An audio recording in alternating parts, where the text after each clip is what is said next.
और आज की पहली कहानी मध्य प्रदेश के दमोह जिले की है। ये बात 2017 की है। दमोह जिले में एक थाना है, पथरिया थाना। इसी थाने में टीआई रजनी शुक्ला अपनी टीम के साथ गुमशुदगी की रिपोर्ट पर कार्रवाई कर रहे थे।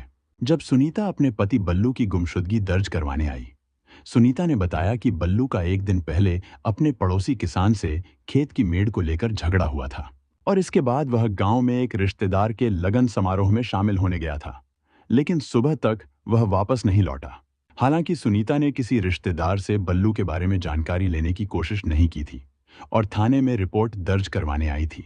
इसके बावजूद वह इतनी परेशान और रो रही थी जैसे उसके पति के साथ कुछ बड़ा हादसा हो गया हो। इस मामले में एक बात साफ थी कि बल्लू के सकुशल होने की पूरी संभावना थी, लेकिन सुनीता का व्यवहार और उसकी बातों से कुछ और ही प्रतीत हो रहा था।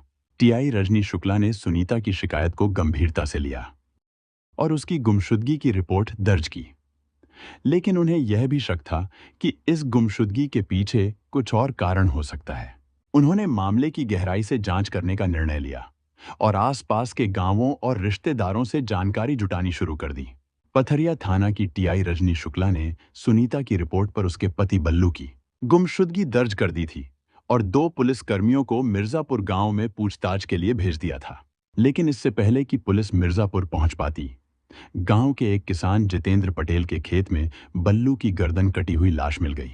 यह लाश मिलने से पूरे इलाके में हड़कंप मच गया। पुलिस ने जल्द ही घटनास्थल का निरीक्षण किया और लाश को पोस्टमार्टम के लिए भेज दिया। इस घटनाक्रम ने गुमशुदगी की रिपोर्ट को एक नया मोड़ दिया और अब यह मामला हत्या का बन चुका था। सुबह जिसे गुमशुदगी दर्ज करवाई गई थी, दोपहर तक उसी बल्लू की लाश गांव के पास एक खेत में पड़ी मिलने की खबर सुनते ही थाना प्रभारी रजनी शुक्ला के साथ साथ एसडीओपी आरपी रावत भी मिर्जापुर पहुंच गए। घटनास्थल पर पहुंचे अधिकारियों ने बल्लू की लाश का निरीक्षण किया। उसके गले पर धारदार हथियार से गहरा घाव था, लेकिन लाश के पास कोई संघर्ष के निशान नहीं थे। बल्लू की लाश के सिर के नीचे उसका गमछा सिरहाने की तरह रखा था और केवल शर्ट की कॉलर खून से सनी हुई थी। इससे एसडीओपी आरपी रावत ने यह अनुमान लगाया कि बल्लू की हत्या उस समय की गई जब वह खेत में सो रहा था, क्योंकि खेत में जमीन पर सोने की स्थिति तब बन सकती है जब कोई व्यक्ति भारी नशे में हो। इससे यह साफ हो गया कि बल्लू की हत्या से पहले नशाखोरी की गई थी।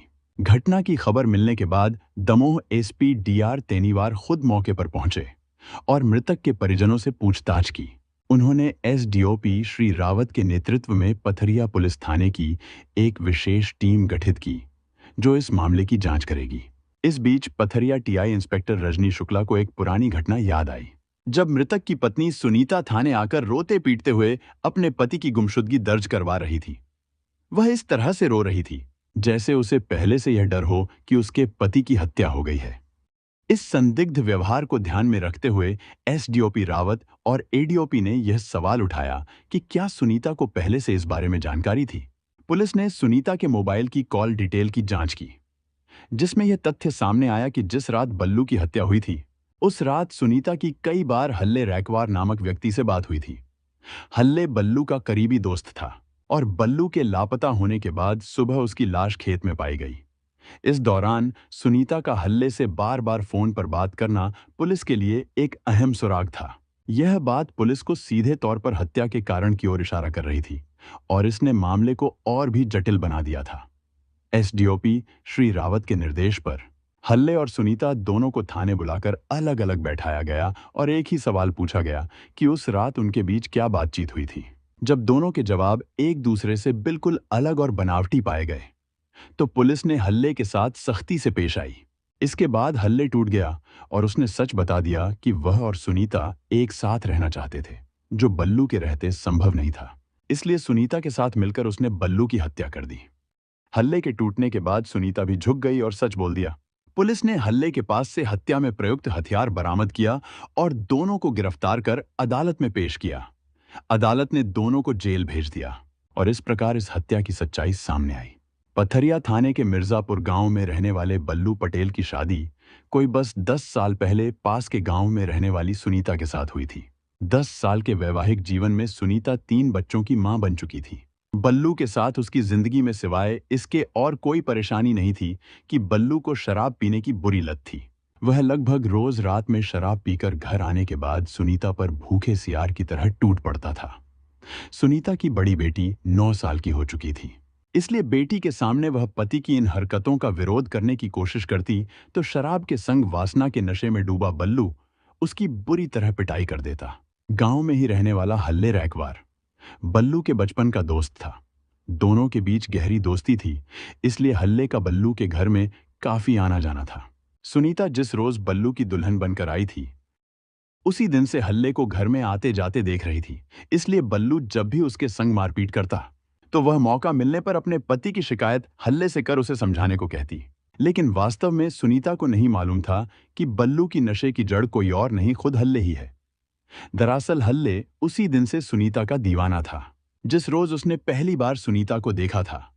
इसलिए सुनीता जब भी उससे बल्लू की शिकायत करती, हल्ले अपनी मीठी बातों से उसके जख्मों पर मलहम लगाकर उसका दिल जीतने की कोशिश करता। हल्ले को मालूम था शराब पीने के बाद बल्लू को औरत की जरूरत होती है। ऐसे में सुनीता के मना करने पर वह उसके संग मारपीट करता है। और जिस रोज बल्लू सुनीता के संग मारपीट करता था, उसके अगले दिन सुनीता अपना दुखड़ा हल्ले को सुनाती, जिसे सुनते हुए हल्ले सुनीता के संग सहानुभूति दिखाते हुए उसका दिल जीतने की कोशिश करता। वास्तव में औरत का स्वभाव ही ऐसा होता है कि जिस किसी से उसे सहानुभूति मिले उसे ही अपना समझने लगती है। इसलिए धीरे धीरे वह हल्ले को अपना सबसे बड़ा शुभचिंतक समझने लगी। इसका फायदा उठाकर हल्ले धीरे धीरे सुनीता से नजदीकी बढ़ाते हुए इतने करीब पहुंच गया कि एक रोज अपना दर्द सुना रही सुनीता को उसने अपने पास खींच लिया।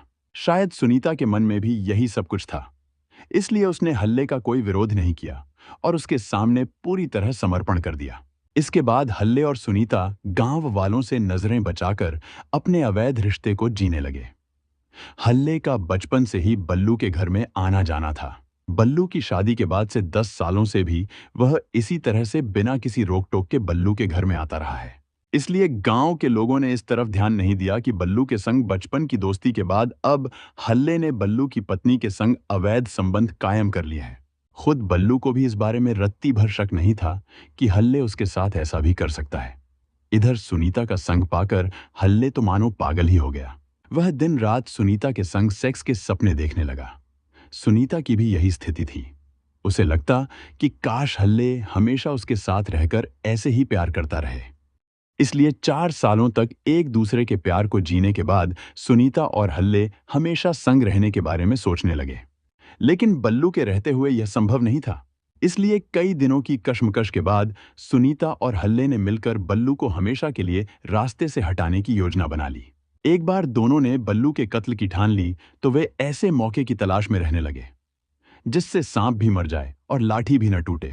दुर्भाग्य यह मौका इन दोनों प्रेमियों को 28 जून के दिन मिल गया। हुआ यह कि उस रोज सुबह खेत पर काम करने के दौरान मेड़ को लेकर बल्लू का अपने पड़ोसी किसान से झगड़ा हो गया। यह बात सुनीता को भी मालूम थी, इसलिए उसे लगा कि अगर ऐसे में बल्लू की हत्या कर दी जाए तो पुलिस उसी किसान पर शक करेगी जिसके साथ बल्लू का झगड़ा हुआ था। 28 जून को ही गांव में रहने वाले एक रिश्तेदार के यहाँ लगन का कार्यक्रम था, जिसमें शामिल होने के लिए बल्लू के जाते ही सुनीता ने फोन कर हल्ले को अपने घर बुला लिया। सुनीता और हल्ले दोनों की जानते थे कि बल्लू आधी रात से पहले वापस नहीं आने वाला, इसलिए दोनों ने जी भरकर वासना का खेल खेला और बल्लू के आने से पहले हल्ले वहां से चला गया। आधी रात के बाद बल्लू घर वापस आकर सोने की तैयारी कर रहा था कि उसे पता चला कि जिस घर में लगन का कार्यक्रम था वहां 2 रिश्तेदारों का आपस में विवाद हो गया है। यह जानकर बल्लू कपड़े पहनकर वापस जाने घर से निकला तो सुनीता ने उसी वक्त फोन पर यह बात हल्ले का बता दी, जिससे कुछ ही देर बाद हल्ले से बल्लू को फोन कर शराब पीने के लिए गांव में रहने वाले जितेंद्र पटेल के खेत पर आने कहा। शराब बल्लू की कमजोरी थी, इसलिए वह सीधे जितेंद्र के खेत पर पहुंच गया, जहां हल्ले ने उसे जी भरकर शराब पिलाई, जिससे गहरे नशे में आने के बाद बल्लू खेत में ही अपने गमछे को सिर के नीचे रखकर सो गया। हल्ले को इसी मौके की तलाश थी, इसलिए बल्लू को गहरी नींद में सोया देखकर हल्ले ने छुपाकर रखे चाकू से उसकी गर्दन रेत दी। बल्लू चीख भी नहीं पाया और उसी स्थिति में उसकी मौत हो गई। यह देखकर हल्ले ने उसी समय सुनीता को फोन लगाकर काम हो जाने की खबर दी, तो सुनीता पति की मौत के बाद बेफ्रिक हो गई। सुनीता ने एक बार फिर मस्ती करने के लिए हल्ले को घर बुला लिया, जिससे दोनों सुबह होने तक मस्ती में डूबे रहे। जिसके बाद हल्ले द्वारा सिखाई गई योजना के अनुसार सुबह सुनीता ने रोने पीटने का नाटक करते हुए पथरिया थाने में अपने पति की गुमशुदगी दर्ज करवा दी।